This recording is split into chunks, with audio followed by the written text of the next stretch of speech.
आप देख रहे हैं इंडिया न्यूज 13। चलिए देखते हैं उत्तर प्रदेश की फटाफट बड़ी खबरों को।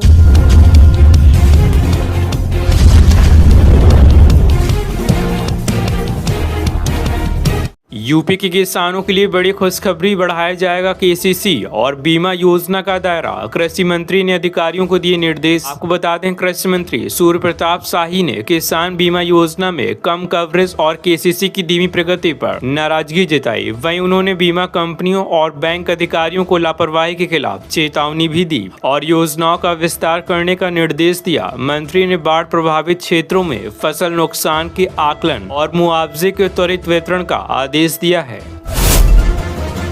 यूपी में इस जिले के 1,25,000 लोगों को इस माह नहीं मिलेगा फ्री राशन। जान ले क्या है वजह। आपको बता दें, KYC नहीं कराने वाले लोगों को इस माह का राशन नहीं मिलेगा। वहीं लखनऊ में करीब 1,25,000 लाभार्थी ऐसे हैं जिन्होंने अभी तक अपना KYC नहीं कराया है। इस माह इन यूनिटों को उनके हिस्से का 5 किलो राशन नहीं मिलेगा। वहीं ऐसे में लोगों के नाम भी कोटेदारों के ई-पॉस मशीन पर नहीं दिखा रहे हैं। अब अगर यह लोग अपनी KYC करा लेंगे तो अगले माह से इनको भी राशन मिलने लगेगा।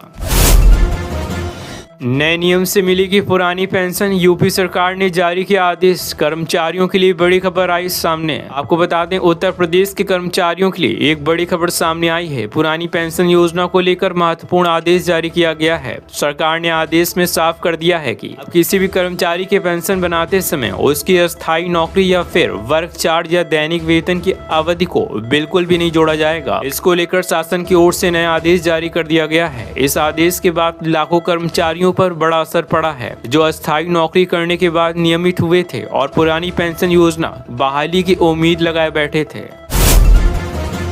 यूपी में 2 अक्टूबर को इन विद्यार्थियों को मिलेगी स्कॉलरशिप। डायरेक्ट खाते में भेजा जाएगा पैसा। आपको बता दें, बाराबंकी जिले में पिछड़ा वर्ग, अनुसूचित जाति, अल्पसंख्यक और सामान्य वर्ग के 1 लाख से अधिक छात्रों को छात्रवृत्ति मिलेगी। कक्षा 9वीं से 12वीं तक के छात्रों को पहले चरण में 2 अक्टूबर तक छात्रवृत्ति मिल जाएगी। वहीं जिसके लिए आवेदन चल रहे हैं उच्च शिक्षा के छात्रों को मार्च 2026 तक लाभ मिलेगा।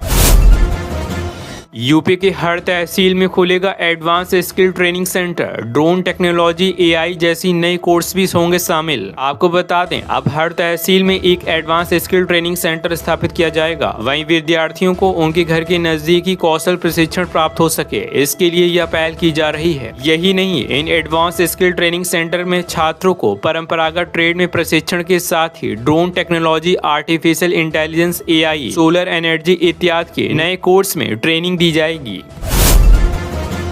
यूपी के सरकारी टीचरों को डरा रहा है TET का भूत। छूट पाने की आस में PM मोदी तक भेजी गुहार। आपको बता दें, सुप्रीम कोर्ट के आदेश के बाद उत्तर प्रदेश में लाखों शिक्षकों की नौकरी पर संकट आ गया है, क्योंकि अब TET अनिवार्य हो गई है। उत्तर प्रदेश में BTC शिक्षक संघ ने विरोध में PMO को पत्र भेजने का अभियान शुरू किया है। उनकी मांग है कि 2010 से पहले नियुक्ति शिक्षकों को छूट दी जाए। वहीं समाधान न होने पर दिल्ली में धरना दिया जाएगा।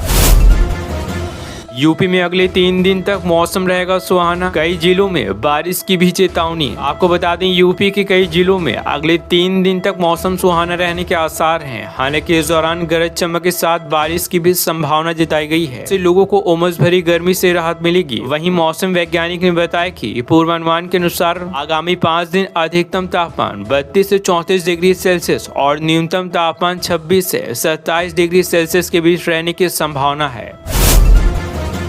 उत्तर प्रदेश में पेंशन क्लेम नहीं कर सकेंगे अस्थायी कर्मचारी। नए अध्यादेश को मिली मंजूरी। जानिए क्या है पूरी खबर। आपको बताते हैं, उत्तर प्रदेश में जिन कर्मचारियों की नियुक्ति किसी भी नियमावली के तहत नहीं की गई है, अगर वो CPF या EPF के सदस्य भी हैं, तब भी उन्हें पेंशन का अधिकार नहीं मिलेगा। पेंशन के हकदार सिर्फ वही कर्मचारी होंगे जिनकी नियुक्ति किसी स्थायी पद पर नियमानुसार हुई है। वहीं सरकार ने पेंशन पात्रता की स्थिति स्पष्ट करने के लिए उत्तर प्रदेश पेंशन की हकदारी और विधिमानकरण अध्यादेश 2025 लागू किया है। राज्यपाल ने भी इसे मंजूरी दे दी है। अब लाभार्थियों को इस तरह मिलेगा पैसा। पीएम आवास योजना को लेकर आया नया अपडेट। आपको बता दें, राजधानी लखनऊ में प्रधानमंत्री आवास योजना शहरी 2.0 के लाभार्थियों को अब SNA स्पर्श प्रणाली केंद्र से धनराशि सीधे मिलेगी, जिससे भुगतान में देरी नहीं होगी। वहीं RBI कानपुर में खाते खोले गए हैं। केंद्र सरकार धनराशि हस्तांतरण पर नजर रखेगी, जिससे अनियमितताएं कम होंगी। वहीं उत्तर प्रदेश को 2.5 लाख आवास आवंटित हुए हैं, जिनमें व्यक्तिगत आवास निर्माण के लिए 1.5 लाख की मदद मिलेगी। यूपी में बनेगा 200 किलोमीटर लंबा एक और एक्सप्रेसवे। NHAI ने शुरू की टेंडर प्रक्रिया। आपको बता दें, अयोध्या और वाराणसी के बीच हाई स्पीड एक्सप्रेसवे का निर्माण जल्द शुरू होगा, जिससे दोनों शहरों की दूरी 2 घंटे में तय की जा सकेगी। वहीं NHAI ने टेंडर प्रक्रिया शुरू कर दी है। यह एक्सप्रेसवे पूर्वांचल एक्सप्रेसवे से जुड़ेगा, जिससे दिल्ली से कनेक्टिविटी बेहतर होगी। इसके अतिरिक्त अयोध्या में कई अन्य सड़क परियोजनाएं भी चल रही हैं, जो शहर को एक प्रमुख सड़क संपर्क केंद्र बनाएगी और पर्यटन को बढ़ावा भी देगी। आप देख रहे हैं देश का number 1 Hindi news channel India news 13, मतलब भारत की आवाज।